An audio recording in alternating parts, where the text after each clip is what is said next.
Holly Robichaud is with us right now. Holly is our expert with all things having to do with Bacon Hill, as she calls it. But Holly, first I want to get your take on the Biden administration in these first couple of days. I did not know that being blundering is contagious. Yeah. So, Joe, clearly Jen caught it from Joe, right? Yeah, I know. This is talk about not being, the whole COVID thing. Weren't you prepared that we might get a question on that? And then all week long. So what about the vaccines? And, we're getting there. We're getting there. This has been a disastrous week. And I think what they thought was, well, we're going to get into the White House and the media is just going to keep throwing us softballs. And they're not even throwing hard balls here. They're throwing up things that they should be able to answer, and it's coming across as like they're throwing hard balls at them, fastballs, and they can't answer them. But I'm not surprised because you got a president that asks when he's signing an executive order, I don't know what I'm signing here. Yeah, no. Really? You don't know what you're signing? That's pretty scary, Joe. Maybe then you shouldn't sign it. No, Holly, you're absolutely right. I've been noticing that too, that people are starting to say, the press is being really hard on them. And that's not the case. They're just asking fair questions. The Biden administration's only used to be questions about the German Shepherds and Joe's love of milkshakes, black and white fraps or whatever. But Holly, we got to talk about this piece you have on the Howie Carr Show website. You can also check it out at gracecurleyshow.com. It's called Joe Kennedy, the Nonprofit Hack. For anyone who doesn't know, Holly's been writing pieces for our sites, and they're blowing up. People love these pieces. They're short. They're very snackable. You can read it in it doesn't take you a long time to get through it, but you hit so many points. Tell us what's going on with Joe Kennedy that a lot of people, they've probably forgotten about him. I mean, he lost to Ed Markey. He kind of faded away, but you're keeping tabs on this guy. Well, I'm on his email list. How I got on it, I'll never know. Lucky you. So, yeah, and once he got through the primary, I got a couple begging emails, but it's been over. And but during impeachment, he sent a couple little things, and I didn't think much of it. And then this week, he's like, "I've got big news," and here I'm thinking, the guy's got a job, right? He's got a job, and certainly the blundering Biden administration has picked a lot of people from Massachusetts. He picked Marty Walsh to be Secretary of Labor, and then I'm still shaking over. They picked Stephanie Pollock, the Massachusetts Secretary of Transportation, to go down to be the head of the Highway Department. Talk about failing upwards, and we talked about that last week. So little Joe has been sitting by the phone going, hey, if he's picking Marty Walsh and picking Stephanie Pollock, I should be getting a call soon. But the phone didn't ring for little Joe, and clearly he couldn't get a job in the private sector. So what is the trust fund baby to do? He got probably a call from Daddy, and Daddy says, I know what you can do. Go out and create a nonprofit. And it'll be profitable to you. As you remember, his dad created Joe for Oil, Citizens for Energy, and he took down a paycheck of over $500,000 to run that so-called nonprofit. I put air quotes on that. And then they did a worldwide search for the director of marketing, which just happened to be Joe's wife, and she's taking down over $300,000. Oh, it's a family business? Yes, yeah, it's a family nonprofit. Oh, right. Right. So oil's out as they can't. Everybody wants solar and wind, so could not do oil. So little Joe had to come up with a new concept, and so it's called the Groundwork Project. I'm not quite sure what it means, but in his emails, his begging emails, I've already gotten two for it. He's like, we're going to fund grassroots activists and keep the team together, which is another way of saying that he's going to eventually run for office again. And so you're going to pay him and pay his campaign staff, which are probably the worst campaign staff ever, because, I mean, Joe started 20 points ahead of Ed Markey and then lost to Ed Markey. I mean, come on. He lost to Ed Markey. He's a Kennedy, and he lost to Ed Markey. I mean, that's got to be the worst staff ever. But with this groundworks, he's raising money, and it sounds like he's going to keep his campaign team together, and all this money is going to go, fund these big salaries. Right. You guys can check out Holly's. This is Holly's piece. Sorry, Holly. I just want to let people know because I'm sure they're hearing this and going, where can I read it? Go to gracecurleyshow.com. It's titled Joe Kennedy, the Nonprofit Hack. And Holly, this is what he said in the email. He claims the money will be dedicated to supporting organizers, advocates, and activists on the ground in Massachusetts and across the country who show up year-round to engage and educate voters, build trust in their communities, and work towards a more progressive future. Yeah, let me translate. That means that he is going to pass out money to local activists so that he can buy support for the next election that he's involved with. He wasn't able to get enough support for the last one, so this time he's going to go out there in advance and buy off these people and be ready to go, because that's what the Kennedys do. But Holly, I do find it interesting, and I think you bring it up in the beginning of this story, that ever since he lost to the ice cream man, as you call Ed Markey, a lot of these other people got picked to be part of Biden's cabinet, Marty Walsh, Stephanie Pollack. And do you think he's regretting ever running against Ed Markey? Because I think if he hadn't run against him and he hadn't kind of put a stain on the Kennedy name with that terrible run, that he probably would have been picked by Biden to fill some sort of role. And I know the Kennedy name wasn't great to begin with. I do get that. Please don't text in everyone and get mad at me. All I'm saying is the loss made him seem like a loser. Oh, well, he is a loser. He lost to Ed Markey.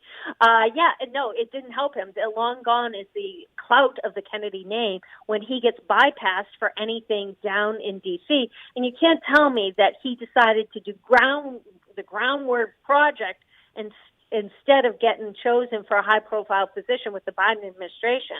You can't tell me that he said, oh, no, that Biden called him and he said, no, I'm going to do this nonprofit. It's going to work out better for me. I don't think so. He didn't get the call. He's been snubbed, and it reflects on the Kennedy name that the only choice that they have is to do a nonprofit. Now, the good news, there is some good news here, Grace. Oh, please do tell. Because he only served like 8 years in Congress, so I don't think that's going to qualify him for his own library like his uncle.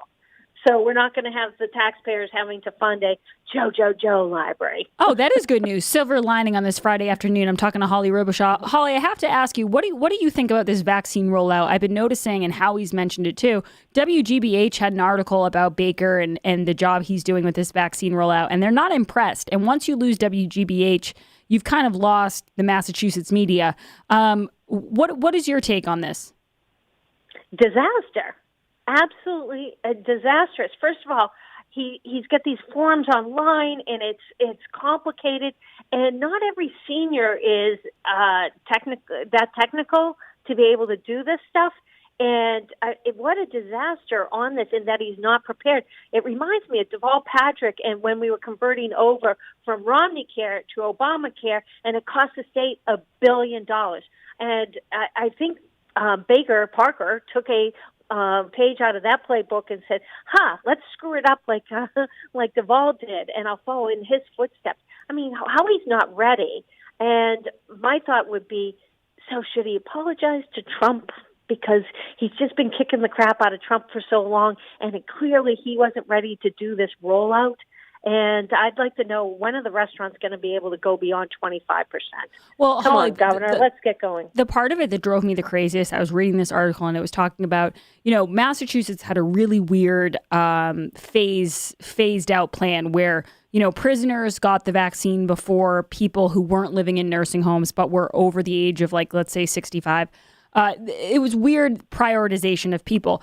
But then I noticed that Charlie Baker also in his administration decided that some of these administrative workers for healthcare companies or, Harvard Medical, whatever they were, people who were working from home. So not only were they not old, but they were working from home, were scheduled to get the vaccine before old people. And then I read that a lot of those people weren't showing up for their appointments. So they were just blatantly missing the appointments. And sometimes when that happens, the dose expires and they have to throw it away. Yeah, where he got his priority list is a little confusing.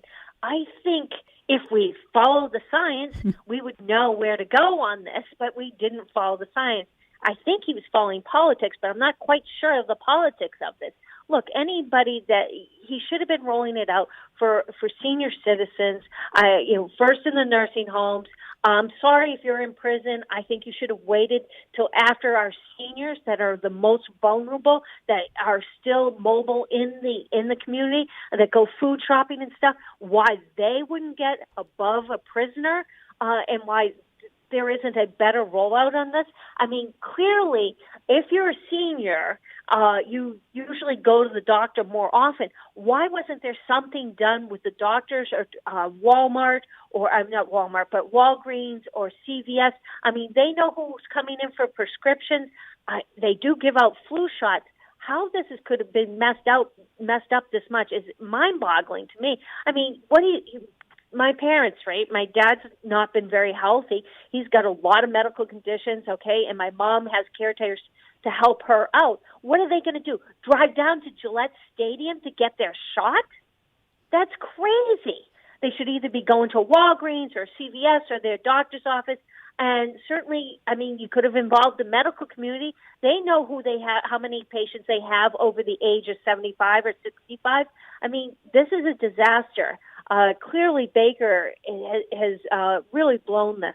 And let me just say, I've always thought he would not run for a third term, but after this, I don't see how he could run for a third term. Who likes him at this point? The seniors don't like him. Restaurateurs don't like him.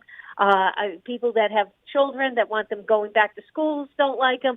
So Republicans don't like him. Oh, Democrats yeah. like him, okay, but Republicans don't like him. But Holly, I think you're absolutely right. And part of it that boggles my mind is the fact that it would seem that if you had such a bad track record with nursing homes, and I was telling my VIPs this earlier, I said, I do think when the Holyoke Soldiers Home tragedy happened, I do think Charlie Baker did feel bad, and I think he felt responsible. I watched a lot of those press conferences. I think you could see it on his face. He knew he messed up. So you'd think that his first reaction, forget the prioritization, forget the phases, forget the guidelines, you'd think he would look at the people planning this and say, number one rule, get it to the old people. That's just the number one rule. And that's what a lot of other governors did. Governor Justice in West Virginia, he said, it's not that complicated. Get it to the old people. And now he has like 90% of the old people are vaccinated.